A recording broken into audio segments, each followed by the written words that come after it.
ගාල්ල දිස්ත්‍රික්කයට අයත් ලෝක උරුම සිංහරාජ වනපෙතේ දියැලි පාරාදීසයේ අපි සිටින්නේ. ලංකාගම ප්‍රවේශයේ සිංහරාජ වනාන්තරය තුල දියැලි ගණනාවක් ඉතා කෙටි කාල සීමාවක් තුල දැක ගන්නට හැකියාව ලැබෙනවා. ඒ ප්‍රධාන දොළපහරවල් දෙකක් ඇසුරින් අපි හැරියාව දොළ දිගේ ඉහළට යන ගමන් තමයි මේ ඉන්නේ. හැරියාව දොළ ජල ප්‍රභවය මූලාශ්‍ර කොටගෙන දියැලි ගණනාවක් නිර්මාණය වෙනවා. බ්‍රාහ්මණ ඇල්ල, තට්ටු ඇල්ල සහ දූවිලි ඇල්ල. හැරියාව දොළේ ඉහළින්ම පිහිටා තිබෙන්නේ දූවිලි ඇල්ල. තට්ටු ඇල්ල පසු කරමින් තට්ටු ඇල්ල හරහා ජල ප්‍රභවයෙන් ඈතර වී තව දුරටත් මේ කඳු වැටියේ ඉහළට ගමන් කරන්නට සිදු වෙනවා.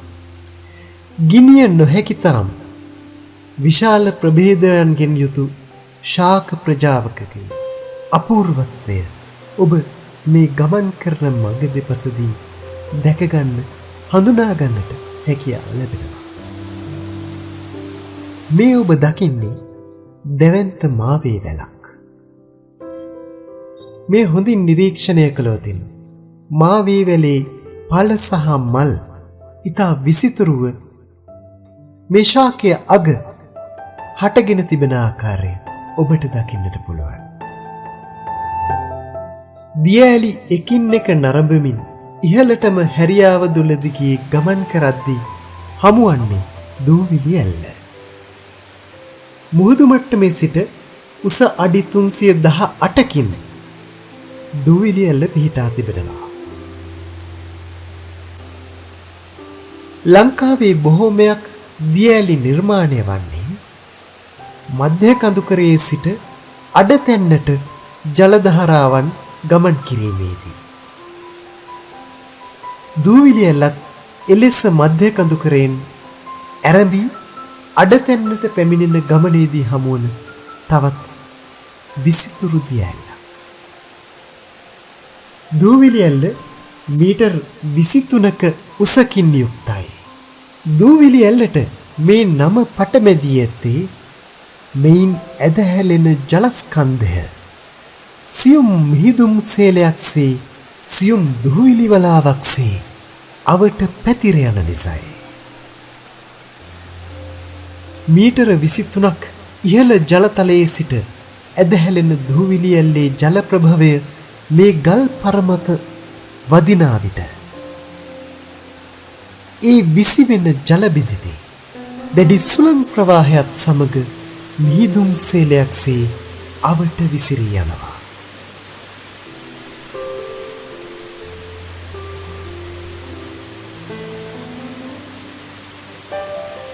මේ කඳු නිම්නයේ ඇති ස්වාභාවික පිහිටීම නිසාම අවට පරිසරයේ දැඩි සුළං ප්‍රවාහයක් හටගන්නවා.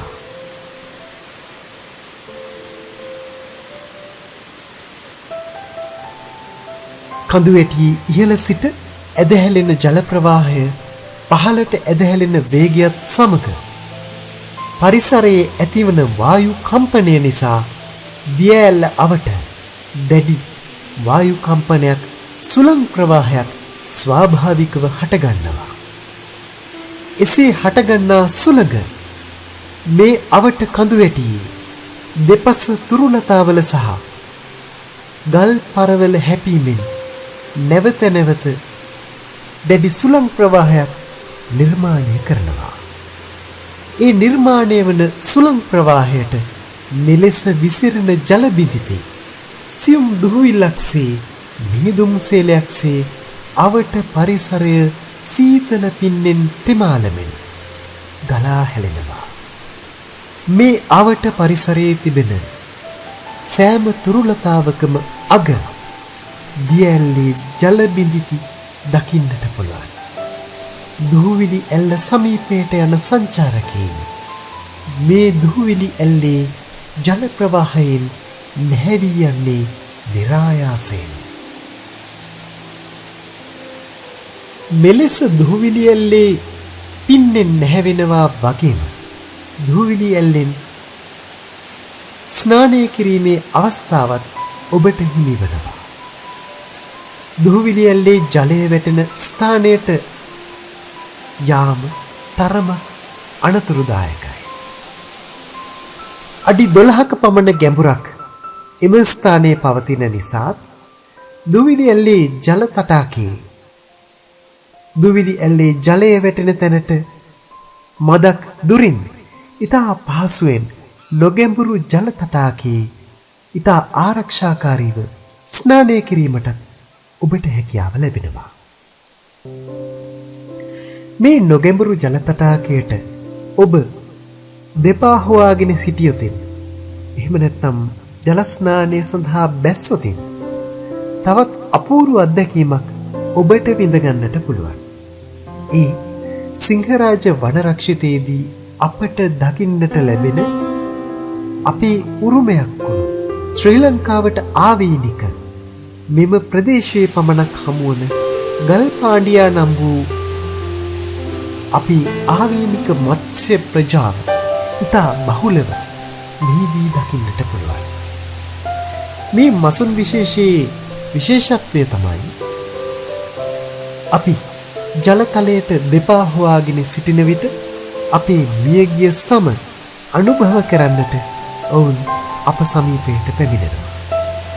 හරියටම කිව්වොත් නොමිලේම ෆිෂ් තෙරපි එකක් එහෙම නැත්නම් මත්ස්‍ය සම්බාහනයක් ඔබට ලබා ගන්න පුළුවන්. මේ මත්ස්‍යයන් අපේ දෙපාවල ස්පර්ශ වෙන විට සියුම් කිතියක් එක්ක ඒ මත්ස්‍ය සම්බාහනය විඳගැනීමේ අවස්ථාව ඔබට තියෙනවා. ශරීරයට හානිකර නොවන ආක්‍රමණශීලී නොවන ආදරණීය මත්ස්‍ය ස්පර්ශය ඔබට අපූරු අත්දැකීමක් ගෙනේවි. මේ මනරම් දුහුවිලි ඇල්ල සිංහරාජයේ ඔබට හිමිවන තවත් සුන්දරතම මතකයක් බවට එකතු වේවි. ඔබේ පිය සටහන් පමණක් මෙහි තබා මතක සටහන් පමණක් රැගෙන සිංහරාජයේ දුහුවිලි ඇල්ලෙන් අපි යනවා. තවත් සුවිශේෂී දිය ඇල්ලක තොරතුරු ඔබට සමීප කරන්නට. මීළඟ වැඩසටහනින් නැවත හමු වෙමු.